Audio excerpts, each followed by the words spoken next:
በፒኮና ኩሊስ ኢንተርቴይንመንት የተዘጋጁ ያልታተሙና በሌሎች ለህትመት የበቁ የሥነ ጽሑፍ ሥራዎች፣ ልብ ወለድ፣ ግጥም፣ ወግ፣ መጣጥፍና እውነተኛ ታሪኮች በአዲስ ዓለም ዩቲዩብ ትረካ በድምጽ ይቀርባሉ። አሁን በ1990 ቀስተ ደመና ቁጥር 1 ላይ መጽሔት ላይ ታትሞ ከነበረና አንድ ሌላ ሰው በጣም ባጠረ ሁኔታ ያዘጋጀውን የአንድ ታላቅ ደራሲ ሕይወት የሚመለከት ጽሑፍ ይቀርባል። በመጀመሪያ ግን ቀስተ ደመናና በጣም ባጠረ ሁኔታ ያዘጋጀውን ሰው ማመስገን እፈልጋለሁ። ርዕስ ሐኪሙ አንቷን ቼኮቭ፣ አቅራቢና ተራኪ ምስራቅ በቀለ፣ ሚያዝያ 1 2017 ሐረር። ትረካውን ከወዳችሁት እንደተለመደው ሼር፣ ላይክ፣ ኮመንት እና ሰብስክራይብ አድርጉበት።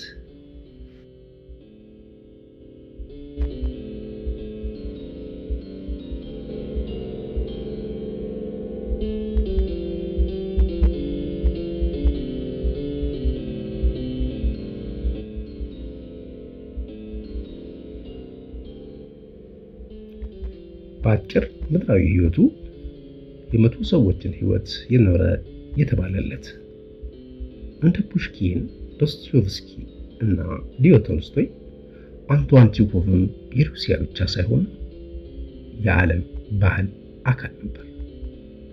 ቼኮቭ በደቡባዊ ሩሲያ የባህር ዳርቻ ከተማ በሆነችው ታጋሮቭ ውስጥ በአነስተኛ የንግድ ሥራ ላይ ከተሰማራ ቤተሰብ ጥር 17 ቀን 1860 ተወለደ።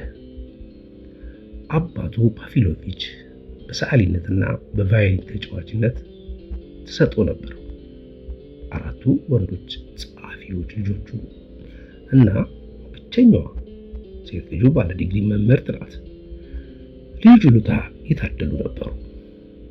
ቼኮቭን ባይደርሱበትም ደካማነትና ቸልተኝነት በዕለት ተዕለት ሕይወት ውስጥ የተገነዘባቸው የከፉ ኃጢአቶች ነበሩ። በመጽሐፍቱ ውስጥ ግን ባለታሪኮቹ ሕይወት ብትጫጫናቸውም የዋህ፣ ጨዋ፣ ቻይና ታጋሽ ሆነው ይታያሉ።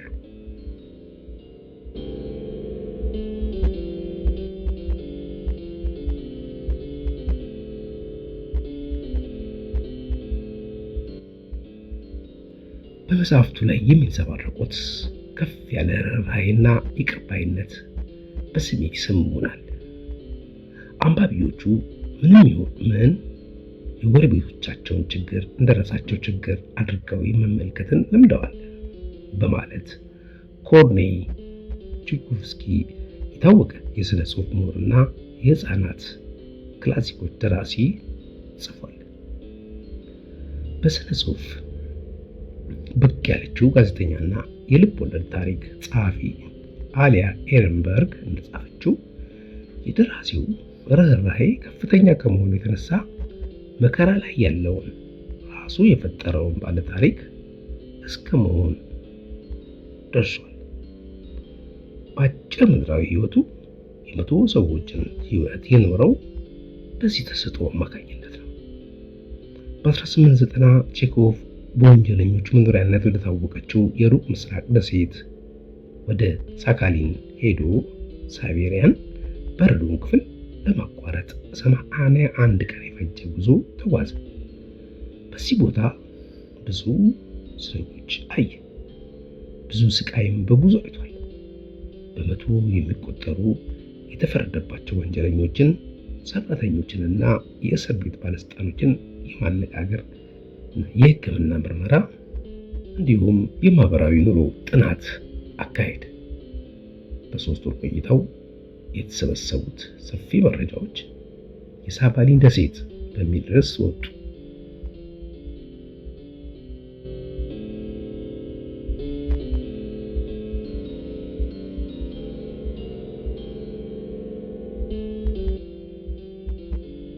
ከሩሲያ ድንበሮች አልፈው የህዝቡን ስሜት የማረኩ በተጨማሪ የንጉሠ ነገሥት የቅጣት ስርዓቱን እንዲሻሻልም አስገድዷል። ወደ ቤቱ ሲመለስ ከሳፋሪ ደሴት ጤንነቱ ታክሞ ሊድን በማይችልበት ደረጃ ላይ ተቃውሶ አገኘው። ሐምሌ 14 ቀን 1904 ሌሊት ላይ በባለቤቱና ሐኪሙ በአልጋው አጠገብ ባሉበት አንቷን ቼኮቭ በ44 ዓመት ዕድሜው ከዚህ ዓለም በሞት ተለየ። ከታላላቆቹ የሀገሩ ደራሲዎች አንዱ ሲጽፍ ከኛ አንዱ የሆነው እንከን የማይወጣለትና ጥሩ ጠባይ ያለው ዶክተር ቼኮቭ ይህ ነው። ይበልጥ ልንቀርበው በፈለግን ቁጥር እየራቀን ይሄዳል። መልሰን መላልሰን ልንረዳው እየሞከርን ግን ምንጊዜም ሊታወቅ የማይችል ነገር እናገኝበታለን። ቼኮቭ ለእህቱ ሲጽፍ ግዴታን በተቻለ መጠን መወጣት ያሻል። በዚህ ህይወት ውስጥ ይህ በቂ ነው።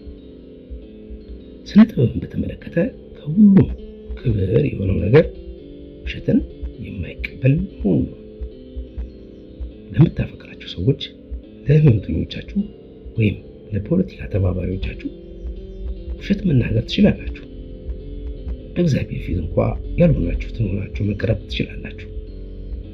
እግዚአብሔርን ለማታለል ስለሚደረጉ ብዙ ሙከራዎች እናውቃለን። ማስመሰልን የማይቀበለው ስነ ጥበብ ብቻ ነው በማለት ቼኮቭ ጽፏል።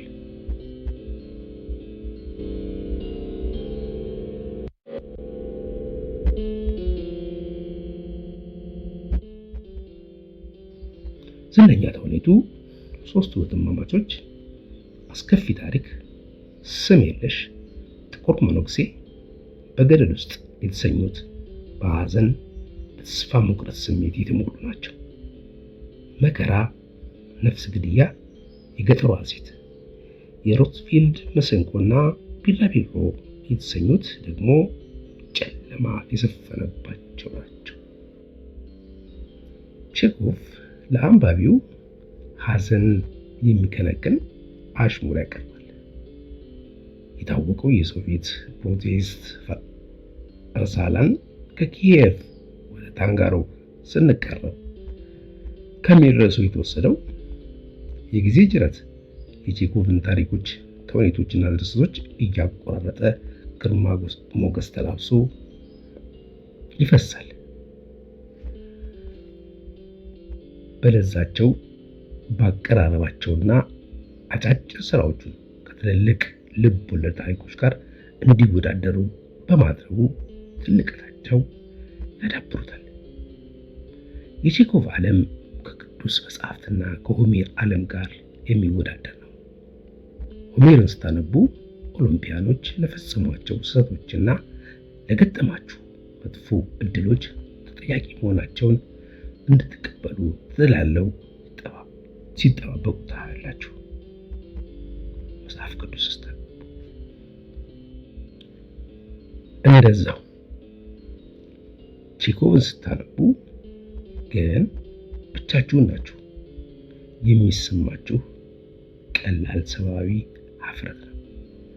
ለዚህ ይሆን ቼኮቭን መልሰን መላልሰን የምናነበውና ህይወቱን በተመስጦ መለስ ብለን የምንቃኘው የራሳችንን እውነተኛ ገጽታ ለመመልከት ቼኮቭን መልሰን እናነባለን። ተውኔቶቹንም ደጋግመን እናያለን።